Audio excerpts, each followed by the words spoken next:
ದೇವ್ರೆ, ಈ ಎಲ್ಲ ಕಡೆ ಇರೋಕ್ಕಾಗಲ್ಲ ಅಂತ ತಾಯಂದಿರನ್ನ ಸೃಷ್ಟಿ ಮಾಡಿದೆ ಅಂತಾರೆ. ಆದರೆ ಇವಾಗ ನೋಡು, ಅಮ್ಮನೇ ಮಗನ ಜೊತೆ ಇರೋಕ್ಕಾಗದೆ ಇರೋ ಹಾಗಾಗಿದೆ. ಹಾಗಿದ್ಮೇಲೆ ದೇವ್ರಾಗ ನೀನೇ ಅವನ್ನ ತಾಯಿ ಥರ ಸಾಕಬೇಕು ತಾನೆ. ಅವನು ಎಲ್ಲೇ ಇದ್ರೂ ಚೆನ್ನಾಗಿರೋ ಹಾಗೆ ನೋಡ್ಕೊ, ಖುಷಿಯಾಗಿರೋ ಹಾಗೆ ನೋಡ್ಕೊ. ನನ್ನ ಮಗ ಚಿನ್ನದಂಥ ಹುಡುಗ, ಯಾವತ್ತೂ ಜನಗಳ ಜೊತೆ ಹೊಂದ್ಕೊಂಡು ಹೋಗುವಂಥ ಹುಡುಗ. ಮನಸ್ಸಿಂದ ಬೇರೆಯವ್ರಿಗೆ ಸಹಾಯ ಮಾಡ್ತಾನೆ. ಅವನಿಗೂ ಜನರಿಂದ ಅಷ್ಟೇ ಸಹಾಯ ಸಿಗೋ ಹಾಗೆ ಮಾಡಪ್ಪ. ಮತ್ತೆ ಇನ್ನೊಂದು ವಿಷಯ ದೇವ್ರೆ, ಹೇಗಾದರೂ ಮಾಡಿ ಒಂದೇ ಒಂದ್ಸಲ ನಾನು ಅವನ ನೋಡೋ ಹಾಗೆ ಮಾಡಪ್ಪ. ಅವನನ್ನು ನೋಡೋದೇ ಅಪಾಯ. ಪೊಲೀಸರು ಹಿಡ್ಕೊಂಡು ಹೋಗ್ತಾರೆ ಅಂತ ಇವರೆಲ್ಲ ನನ್ನ ಹೆದರಿಸ್ತಾರೆ. ಆದರೆ ನಾನು ತಾಯಿ, ಮನಸ್ಸು ತಡಿತಾ ಇಲ್ಲ. ಕಣ್ಣು ಮುಚ್ಕೊಂಡ್ರೆ ನಿದ್ದೆ ಬರ್ತಾ ಇಲ್ಲ. ಎಲ್ಲ ನಿನಗೆ ಗೊತ್ತಲ್ವಾ. ಕೈ ಮುಗಿತೀನಿ ಭಗವಂತ, ಒಂದೇ ಒಂದ್ಸತಿ ನಾನು ನನ್ನ ಮಗನ ನೋಡೋ ಹಾಗೆ ಮಾಡೋ.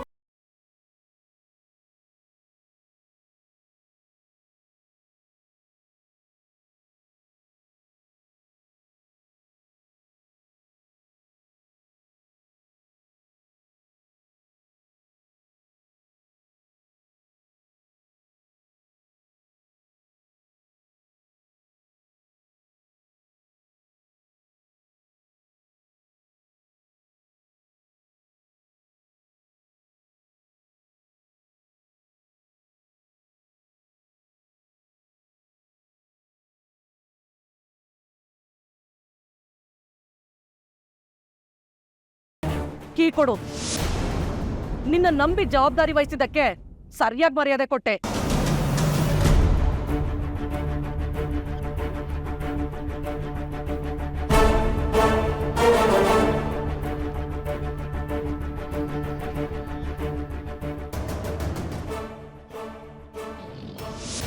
ಸೆಕ್ಯೂರಿಟಿ, ತಾವು ಈ ಫ್ಯಾಕ್ಟ್ರಿಗೆ ತುಂಬಾ ಮಣ್ಣೊತ್ತಿದ್ದೀರಾ. ಪಾಪ ನೀವು ದುಡ್ದಿರ ಸಾಕು. ನೀವು ದುಡ್ದಿರೋದ್ರಿಂದ ನಮ್ಮ ಫ್ಯಾಕ್ಟ್ರಿಗೆ ಲಾಭ ಬಂದು ಬಂದು ದುಡ್ಡಿಡೋದಕ್ಕೆ ಜಾಗ ಇಲ್ಲ. ಹಾಗಲ್ಲ ಜಯಕ್ಕ, ಇಷ್ಟು ದಿನ ನಮಗೆಲ್ಲ ಬುದ್ಧಿ ಕಲಿಸಿದ್ದಾಯ್ತು, ಈಗ ಜಯಕ್ಕನಿಗೂ ಬುದ್ಧಿ ಕಲಿಸ್ತೀಯಾ? ಅವರೇ ಹೇಳ್ತಿದ್ದಾರಲ್ಲ ಇನ್ಮೇಲೆ ಬರಬೇಡ ಅಂತ. ಮತ್ತೇನ್ ನಿಂದು? ಹಾಗಲ್ಲ ಅಕ್ಕ, ಲೇಟಾಗಿ ಬಂದಿದ್ದು ನನ್ನ ತಪ್ಪು, ಒಪ್ಕೋತೀನಿ. ಆದ್ರೆ ತಪ್ಪಾಯ್ತು ತಾನೇ. ತಪ್ಪು ಮಾಡಿದ್ಮೇಲೆ ಮುಗೀತು. ನಾನ್ ತಪ್ಪು ಮಾಡಿದ್ರು ಅಷ್ಟೇ, ನೀನ್ ತಪ್ಪು ಮಾಡಿದ್ರು ಅಷ್ಟೇ. ಇಲ್ಲಿ ಕಾರಣ ಕೇಳಲ್ಲ. ಹೇಳಿ ಕೇಳಿ ಡಿಸ್ಪ್ಯಾಚ್ ದಿನ ಲೇಟಾಗಿ ಬಂದು ಇವಾಗ ಅದು ಇದು ಅಂತ ಹೇಳ್ತಿದೀಯಲ್ಲ. ಕೆಲ್ಸಕ್ಕೆ ಬರೋ ರೀತಿನ ಇದು? ಇಷ್ಟೊತ್ತಲ್ಲಿ ಈ ಅವತಾರದಲ್ಲಿ ಬಂದಿದೆಯಲ್ಲ. ಹಾಗಲ್ಲ ಬಂದಿದ್ರಮ್ಮ, ದಯವಿಟ್ಟು ನೀನ್ ಈ ಕಡೆ ಬರಬೇಡ. ಇನ್ನ ತಾವಿ ನೋಡ್ಬೋದು.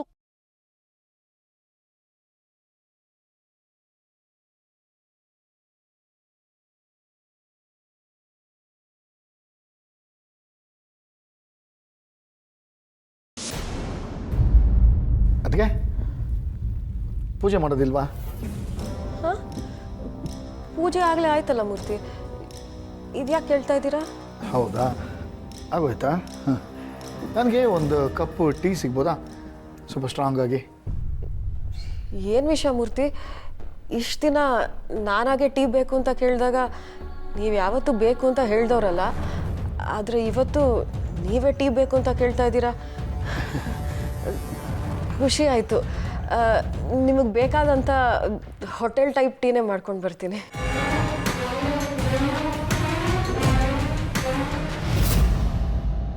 ವಿಷಯ ಅದಲ್ಲ ಅನಿಸುತ್ತೆ.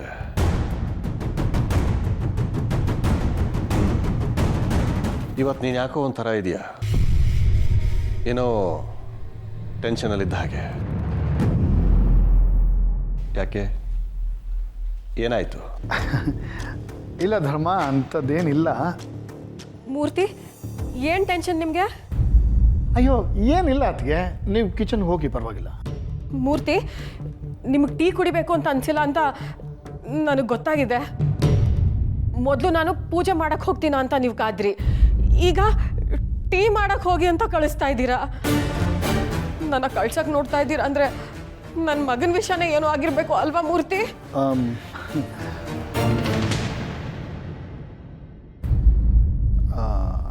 ಅದು ಧರ್ಮ, ಒಬ್ಬ ಡ್ರೈವರ್ನ ಸುಶಾಂತ್ ಬದಲು ಆಕ್ಸಿಡೆಂಟ್ ಮಾಡಿದ್ದಾನೆ ಅಂತ ನಾನು ಸ್ಟೇಷನಲ್ಲಿ ಕೂರಿಸಿದ್ದೆ. ಅವನೀಗ ಆಕ್ಸಿಡೆಂಟ್ ನಾನು ಮಾಡಿಲ್ಲ ಅಂತ ಹೇಳಿಕೆ ಕೊಟ್ಬಿಟ್ಟಿದ್ದಾನೆ.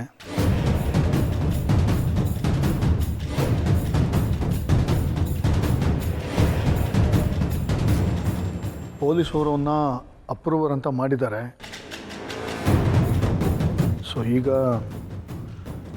ಕೇಸು ಮತ್ತೆ ನಮ್ಮ ಸುಶಾಂತನ ತಲೆ ಮೇಲೆ ಬಂದರೂ ಬರ್ಬೋದು.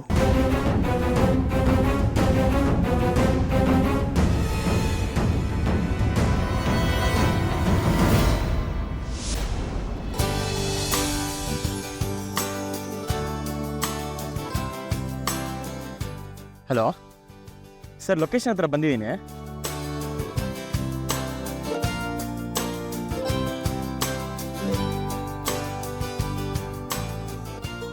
ಕೊಡಿ sir. Have A nice day.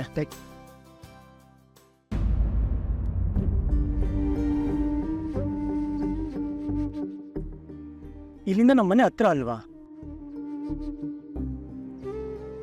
ಮನೇಲಿ ಎಲ್ರು ಏನು ಮಾಡ್ತಿರ್ಬೋದು? ಮಗ ಇಲ್ಲೇ ಓಡಾಡ್ತೀನಂತ ಗೊತ್ತಾದರೆ ಅಮ್ಮ ಏನು ಅನ್ಕೋಬೋದು? ನನ್ನ ಬಗ್ಗೆ ಯೋಚನೆ ಮಾಡ್ತಿರ್ಬೋದಾ? ಒಂದ್ಸರಿ ಯಾಕೆ ಮನೆ ಹತ್ರ ಹೋಗಿ ನೋಡ್ಕೊಂಬರ್ಬಾರ್ದು? ಅಮ್ಮ ಕಾಣಿಸ್ದ್ರು ಕಾಣಿಸ್ಬೋದು. ಇವತ್ತು ಯಾಕೋ ನನ್ನ ಮಗ ಬರ್ತಾನೆ ಅಂತ ಅನ್ನಿಸ್ಬಿಟ್ಟಿದೆ ಕಣೋ, ಅದಕ್ಕೆ ಕಾಯ್ತಾ ಇದ್ದೀನಿ. ಬರ್ತಾರೆ ಅಂತ ಅನಿಸ್ತಿದ್ಯಾ ಇಲ್ಲ ಬರ್ತೀನಿ ಅಂತ ಹೇಳಿದಿರಾ? ಮಗ ನೆನಪಾಗಬೇಕು ಅಂದರೆ ತಾಯಿ ಕರುಳು ಕಣೋ.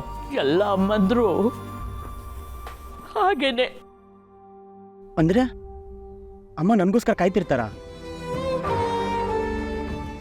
ಇಲ್ಲ ಅನ್ಸತ್ತೆ. ಇಲ್ಲ ಅಂತ ಹೇಗೆ ಹೇಳ್ತೀಯಾ? ನಾನು ಬಂದೇ ಬರ್ತೀನಿ ಅಂತ ಕಾಯ್ತಿರ್ಬೋದಲ್ವಾ? ಏನಾದರೂ ಆಗಲಿ ಒಂದ್ಸರಿ ಮನೆ ಮುಂದೆ ಹೋಗೇ ಬಿಡೋಣ.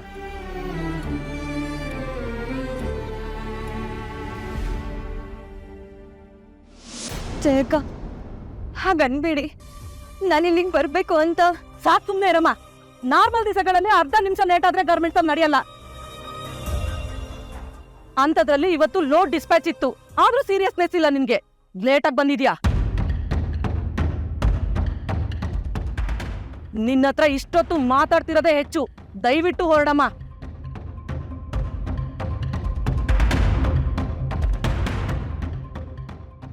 ಇಲ್ಲ ಜಯಕ್ಕ, ಬರೋವಾಗ ಬಸ್ ಸಿಗ್ಲಿಲ್ಲ. ತುಂಬಾ ಹೊತ್ತು ಕಾಯೋದ್ರಲ್ಲೇ ಕಳೆದೋಯ್ತು. ದಯವಿಟ್ಟು ಅರ್ಥ ಮಾಡ್ಕೊಳ್ಳಿ. ಅಕ್ಕ, ದಯವಿಟ್ಟು ಕ್ಷಮಿಸಿ.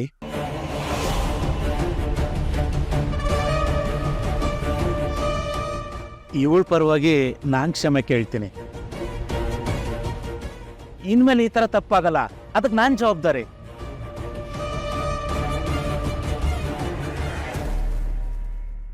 ಇನ್ನೊಂದ್ಸರಿ ಈಗ ಆಗದೆ ಇರೋ ಥರ ನಾನು ನೋಡ್ಕೊತೀನಿ. ಇವಳಿಲ್ಲೇ ಕೆಲಸ ಮಾಡಬೇಕು ಅಂತ ನನಗೆ ಆಸೆ. ದಯವಿಟ್ಟು ಇಲ್ಲ ಅನ್ಬೇಡಿ.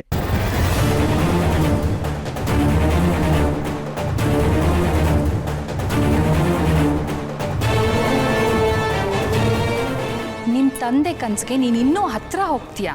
ಬಂದ್ಬಿಡು ಆರಾಧನಾ. ಇವತ್ತು ಅದೃಷ್ಟ ನಿನ್ನನ್ನು ಹುಡ್ಕೊಂಡು ಬಂದಿದೆ. ಈ ಕಾಂಟ್ರಾಕ್ಟ್ ನಿನ್ನ ಲೈಫ್ ಚೇಂಜ್ ಮಾಡುತ್ತೆ ಆರಾಧನಾ. ಯೋಚನೆ ಮಾಡು. ಚಾಂದಿನಿ ಮೇಡಮ್ ಕೆಲಸ ಬಿಟ್ಟು ಬಾ ಅಂದಿದ್ದಾರೆ. ಮಹೇಶ್ ಸರ್ ನೋಡಿದ್ರೆ ಎಲ್ರ ಮುಂದೆ ಇದೇ ಕೆಲಸ ಮಾಡಬೇಕು ಅಂತ ಸಾರಿ ಕೇಳ್ತಿದ್ದಾರೆ. ನಾನು ಏನು ಮಾಡಲಿ ಇವಾಗ? ಅಲ್ಲ ಯಜಮಾನ್ರೆ, ನೀವೇನೋ ತಪ್ಪಾಯ್ತು ಅಂತ ಕೇಳ್ತೀರಾ. ಈ ಸದನನೂ ಹಾಗೆ ಇಂಥವ್ರನ್ನೆಲ್ಲ ಕರ್ಕೊಂಡು ಬಂದು ಕೆಲ್ಸಕ್ಕೆ ಸೇರಿಸ್ತಾರೆ. ಇಂಥವ್ರನ್ನೆಲ್ಲ ಕಟ್ಕೊಂಡು ನಾನು ಒದ್ದಾಡ್ಬೇಕು. ಇವಳನ್ನ ನೋಡಿ ನಾಳೆ 4 ಜನ ಹೀಗೆ ಮಾಡಲ್ವಾ? ತಪ್ಪಾಯ್ತು ಅಂತ ಆಗಲೇ ಕೇಳಿದ್ನಲ್ಲ ಮೇಡಮ್. ಎಲ್ರು ಇವಳನ್ನ ಕಟ್ಕೊಂಡು ಒದ್ದಾಡ್ತಾ ಇದ್ದೀವಿ. ಇವಳು ಸೊಕ್ಕು ಮಿತಿ ಮೀರ್ತಾ ಇದೆ. ತಪ್ಪಾಯ್ತು. ನಿಮ್ ತಪ್ಪಕ್ಕೆ ತಗೊಂಡು ನನ್ಗೇನ್ರಿ ಆಗ್ಬೇಕು? ನಿಮ್ ಮನೇಲಿ ಏನ್ ಬೇಕಾದ್ರೂ ಮಾಡ್ಕೊಳ್ಳಿ. ಇದು ಗಾರ್ಮೆಂಟ್ಸು. ಇಲ್ಲಿ ಈ ತರ ಎಲ್ಲ ಆಡಿದ್ರೆ ನಾನ್ ಸಹಿಸಲ್ಲ. ಹ್ಞೂ ಅಕ್ಕ, ನಾನು ಇಲ್ಲ ಅಂತ ಹೇಳ್ತಾ ಇಲ್ಲ. ಇವಳ ಅಶಿಸ್ತು ದುರಂಕರ ಎಲ್ಲ ನನಗೆ ಅರ್ಥ ಆಗುತ್ತೆ, ಅದು ನಾನು ರಿಪೇರಿ ಮಾಡ್ತೀನಿ. ಬರೀ ಗಾರ್ಮೆಂಟ್ಸಲ್ಲ, ಮನೇಲೂ ರಿಪೇರಿ ಮಾಡ್ತೀನಿ. ಇನ್ಯಾವತ್ತೂ ಈ ಥರ ಮಾಡೋ ಧೈರ್ಯ ಬರಬಾರ್ದು. ಯಾರೆದ್ರಿಗೂ ಉಸಿರು ಕೂಡ ಎತ್ತಬಾರ್ದು, ಹಂಗೆ ಮಾಡ್ತೀನಿ. ಇದು ನನ್ನ ಜವಾಬ್ದಾರಿ. ಕೈ ಮುಗಿದು ಕೇಳ್ಕತ್ತೀನಿ, ಇವಳು ಗಾರ್ಮೆಂಟ್ಸಲ್ಲೇ ಕೆಲಸ ಮಾಡಬೇಕು. ಇಲ್ಲಿಂದ ಮಾತ್ರ ಆಚೆ ಹಾಕ್ಬೇಡಿ, ನನ್ನ ಮಾತು ನಂಬಿ.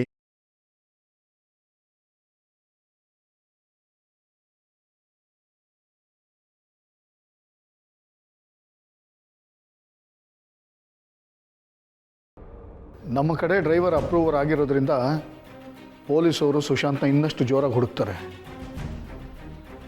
ನಮ್ಮ ಡ್ರೈವರ್ ಜೈಲಲ್ಲೇ ಇದ್ದು ಕೈಯಲ್ಲಿ ಆ್ಯಂಟಿಸಿಪೇಟ್ರಿ ಬೇಲ್ ಇದ್ದಾಗಲೇ ಅಷ್ಟು ಹುಡುಕ್ತಾ ಇದ್ದವರು ಈಗ ನಮ್ಮ ಸುಶಾಂತೇ ಆರೋಪಿ ಅಂತ ಅಫಿಷಿಯಲ್ ಆಗಿ ಅನೌನ್ಸ್ ಆದಮೇಲೆ ಇನ್ನಷ್ಟು ಆ್ಯಕ್ಟಿವ್ ಆಗಿಬಿಡ್ತಾರೆ. ಹಾಗಂತ ನೀವೇನು ಟೆನ್ಷನ್ ಮಾಡ್ಕೋಬೇಡಿ, ನಾನೆಲ್ಲ ನೋಡ್ಕೋತೀನಿ. ನಮ್ಮ ಸುಶಾಂತ್ನ ಎಲ್ಲಿಡಬೇಕೋ ಅಲ್ಲಿ ಸೇಫಾಗಿ ಇಟ್ಟಿದ್ದೀನಿ. ನನ್ನ ಬಿಟ್ಟರೆ ಮತ್ತಾರಿಗೂ ಸುಶಾಂತ್ ಎಲ್ಲಿದ್ದಾನೆ ಅಂತ ಗೊತ್ತಿಲ್ಲ. ಪೊಲೀಸರು ಏನೇ ಪ್ರಯತ್ನ ಮಾಡಿದ್ರು ನಮ್ಮ ಸುಶಾಂತ್ನ ರೀಚ್ ಆಗೋಕ್ಕಾಗಲ್ಲ. ಇದೆಲ್ಲ ನಿಮಗೆ ಗೊತ್ತಿರಲಿ ಅಂತ ಹೇಳ್ತಾ ಇದ್ದೀನಿ ಅಷ್ಟೇ, ನೀವು ಇದಕ್ಕೆಲ್ಲ ಟೆನ್ಷನ್ ಮಾಡ್ಕೋಬಾರ್ದು. ಅಲ್ಲ ಮೂರ್ತಿ, ಈಗಷ್ಟೇ ದೇವ್ರ ಹತ್ರ ಬೇಡ್ಕೊಂಡು ಬಂದೆ, ನನ್ನ ಮಗ ಎಲ್ಲಿದ್ರೂ ಸುರಕ್ಷಿತವಾಗಿರಲಿ, ಸಂತೋಷವಾಗಿರಲಿ ಅಂತ. ಆದರೆ ಈಗ ನೀವು ಹೇಳ್ತಾ ಇರೋ ಸುದ್ದಿ ಕೇಳಿದ್ರೆ ಯಾಕೋ ನನ್ನ ಮಗನ ಪಾಲಿಗೆ ದೇವರು ಇಲ್ಲ, ತಾಯಿನೂ ಇಲ್ಲ ಅಂತ ಅನ್ನಿಸ್ತಾ ಇದೆ. ಸಾವಿತ್ರಿ, ಅಳಬೇಡ ನೀನು. ಈಗೇನು ಪೊಲೀಸ್ನವ್ರು ಹಿಡ್ಕೊಂಡು ಹೋದ್ರ ಅವನ್ನ? ಅವ್ರೇನಾದರೂ ಮಾಡೋದಕ್ಕೂ ಮೊದಲೇ ನಮ್ಗೆ ವಿಷಯ ಗೊತ್ತಾಗಿದೆ. ನಾವೇನಾದರೂ ಒಂದು ಮಾಡ್ತೀವಿ. ಅಷ್ಟಕ್ಕೂ ಅವನ ಹತ್ರ ಆ್ಯಂಟಿಸಿಪೇಟ್ರಿ ಬೇಲ್ ಇದೆ. ಆದರೂ ಮೂರ್ತಿ, ಎಲ್ಲೋ ನಾವು ತಪ್ಪು ಮಾಡ್ತಿದ್ವಿ ಅಂತ ಅನ್ನಿಸ್ತಾ ಇದೆ. ಈ ರೀತಿ ಕಾನೂನು ಕಣ್ಣು ತಪ್ಪಿಸಿ ಓಡಾಡ್ತಾ ಇರೋದು ಇಷ್ಟು ದಿನ ನಾನು ನಂಬ್ಕೊಂಡು ಬಂದ ಸಿದ್ಧಾಂತಕ್ಕೆ ವಿರುದ್ಧ ಅನ್ನಿಸ್ತಾ ಇದೆ. ಅಂದರೆ ಸುಶಾಂತ ತಪ್ಪು ಮಾಡಿದ್ದಾನೆ ಅನ್ನೋ ಅರ್ಥದಲ್ಲಿ ಹೇಳ್ತಾ ಇದೆಯಾ ಧರ್ಮ? ಈ ರೀತಿ ಜಡ್ಜ್ ಮಾಡೋದು ಕೂಡ ತಪ್ಪೇ ಅಲ್ವಾ? ನಮ್ಮ ಸುಶಾಂತ ತಪ್ಪು ಮಾಡಿರೋದನ್ನ ನೀನಾದರೂ ಕಣ್ಣಾರೆ ಕಂಡಿದೆಯಾ? ಅಥವಾ ನಿನ್ನ ಹತ್ರ ಏನಾದರೂ ಸಾಕ್ಷಿ ಇದೆಯಾ? ನೀನು ಸಾಕ್ಷಿನ ಮ್ಯಾನೇಜ್ ಮಾಡಿರಲೂಬಹುದು. ಧರ್ಮ, ನಾನು ಯಾವುದೇ ಸಾಕ್ಷಿ ನಾಶ ಮಾಡಿಲ್ಲ. ಸುಶಾಂತ್ ಹೆಸರು ಹಾಳಾಗದೇ ಇರೋ ಥರ ಪ್ರೊಟೆಕ್ಟ್ ಮಾಡ್ತಾ ಇದ್ದೀನಿ ಅಷ್ಟೇ. ಪೊಲೀಸರ ಹತ್ರನೂ ಅವ್ರ ವಿರುದ್ಧ ಯಾವುದೇ ಸಾಕ್ಷಿ ಇಲ್ಲ, ನಮ್ಮ ಹತ್ರನೂ ಇಲ್ಲ. ಜಗತ್ತೇನು ಬೇಕಾದ್ರೂ ಹೇಳಿ, ಸುಶಾಂತ್ ನಮ್ಮ ಮನೆ ಮಗ, ನಮ್ಮ ಹುಡುಗ. ನಾವು ಅವನ ಜೊತೆ ನಿಲ್ಲಬೇಕಾಗತ್ತೆ. ಅದರಲ್ಲೂ ಅವನು ತಪ್ಪು ಮಾಡಿಲ್ಲ ಅಂತ ಗೊತ್ತಿರುವಾಗ ನಾವು ಅವನ ಜೊತೆ ಇನ್ನಷ್ಟು ಸ್ಟ್ರಾಂಗ್ ಆಗಿ ನಿಲ್ಬೇಕಾಗತ್ತೆ. ಅಲ್ಲ ಮೂರ್ತಿ, ಈಗ ನನ್ನ ಮಗ ಎಲ್ಲಿದ್ದಾನೆ?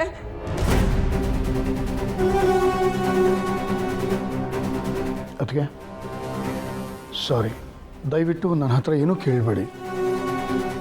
ಸುಶಾಂತ್ ಎಲ್ಲಿದ್ದಾನೆ ಅನ್ನೋ ವಿಷಯ ನನಗೆ ಮಾತ್ರ ಗೊತ್ತಿದೆ. ಆ ಗುಟ್ಟು ಹಾಗೇ ಇರಲಿ. ಸರಿ ಮೂರ್ತಿ, ಅವನು ಎಲ್ಲಿದ್ದಾನೆ ಅಂತ ಹೇಳಬೇಡಿ. ಆದರೆ ಅವನು ಎಲ್ಲಿದ್ದಾನೋ ಆ ಜಾಗನಾದರೂ ಬದಲಾಯಿಸಿ.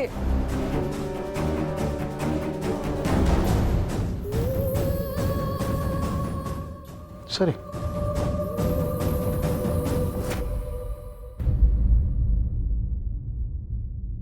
ರೀ, ನನಗೆ ಸತ್ಯ ಏನು ಅಂತ ದಯವಿಟ್ಟು ಹೇಳಿಬಿಡಿ.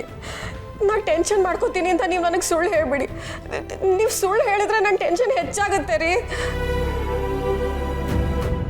ನಿಜ ಹೇಳ್ರಿ, ನನ್ನ ಮಗ ನನ್ನಿಂದ ದೂರ ಆಗಲ್ಲ ಅಲ್ವಾ? ಇಲ್ಲ ಸಾವಿತ್ರಿ, ಯಾಕೆ ದೂರ ಆಗ್ತಾನೆ ಹೇಳು? ಈಗಿರೋ ಸಿಚುವೇಶನಲ್ಲಿ ಪೊಲೀಸ್ನವರು ಅವನನ್ನು ಅಷ್ಟು ಸುಲಭವಾಗಿ ಅರೆಸ್ಟ್ ಮಾಡೋದಕ್ಕಾಗೋದಿಲ್ಲ. ಚಂದ್ರ ನೀನು ಅವನ್ನ ಮೀಟ್ ಮಾಡಲಿಕ್ಕೆ ಮೊನ್ನೆ ಮಾರ್ಕೆಟ್ಗೆ ಹೋಗಿದ್ದಲ್ಲ, ಅಲ್ಲ ಆಗಿದ್ದ ಥರನೇ ಅವನ್ನ ಅರೆಸ್ಟ್ ಮಾಡೋದಕ್ಕೆ ಪ್ರಯತ್ನ ಪಡ್ತಿದ್ದು ಅಂತ ಡ್ರಾಮಾ ಕ್ರಿಯೇಟ್ ಮಾಡ್ಬೋದು ಅಷ್ಟೇ.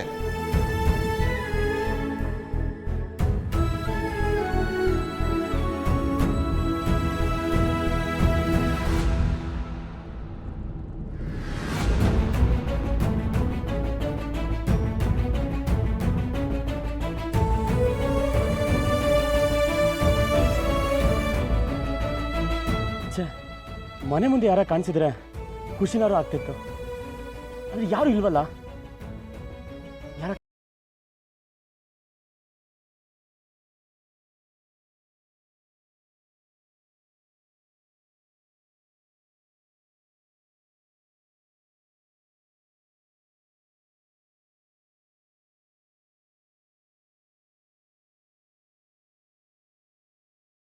ನಾನು ತುಂಬ ಯೋಚನೆ ಮಾಡ್ತೀನಿ. ಆದರೆ ಮನೆಯವ್ರು ಯಾರು ನನ್ನ ಬಗ್ಗೆ ಯೋಚನೆ ಮಾಡ್ತಿಲ್ಲ ಅನ್ಸುತ್ತೆ. ನನ್ನ ಮಿಸ್ ಕೂಡ ಮಾಡ್ತಿಲ್ಲ ಅನ್ಸುತ್ತೆ. ಅದಕ್ಕೆ ಅವರನ್ನು ಹುಡ್ಕಕ್ಕೂ ಟ್ರೈ ಮಾಡ್ತಿಲ್ಲ. ನನ್ನ ಮನೆಯವರೆಲ್ಲ ನನ್ನ ಮರ್ತು ಬಿಟ್ರಾ?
ನನ್ನ ಮಗ ಬರ್ತಾನೆ ಅನ್ಸುತ್ತೆ.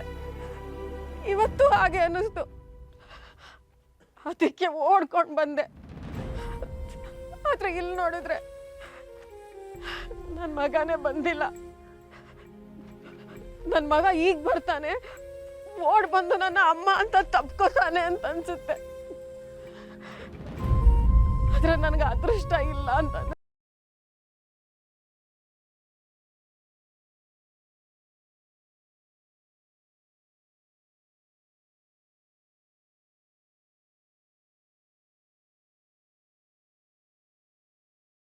ನಿಂಗೆ ಗೊತ್ತು ತಾನೆ, ನಾನು ಇಲ್ಲೇ ಹೋದ್ರು ಏನೇ ಆದ್ರೂ